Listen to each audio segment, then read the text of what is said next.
un petit goût de Californie sur la 3e avenue. Ici, les maisons coûtent 50 fois plus cher que dans d'autres quartiers de la ville. Barrières de sécurité, vidéosurveillance, un ghetto pour riches, à côté duquel on a même construit un centre commercial sur le modèle d'un petit Disneyland. Nelson, qui a grandi dans les townships, ne comprend pas. Cet endroit, c'est un extraterrestre au milieu d'une ville normale. C'est quelque chose qu'on ne connaît pas en Afrique du Sud. C'est pas du tout africain. Nelson nous amène maintenant de l'autre côté de la ville, là où est né le premier township du pays. Red Location s'étend sur quelques centaines de mètres.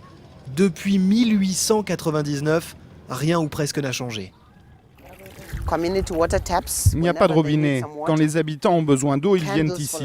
Pour s'éclairer, c'est les bougies ou les lampes à huile. Pour cuisiner, ce sont des réchauds qui marchent au gaz ou à l'huile de paraffine.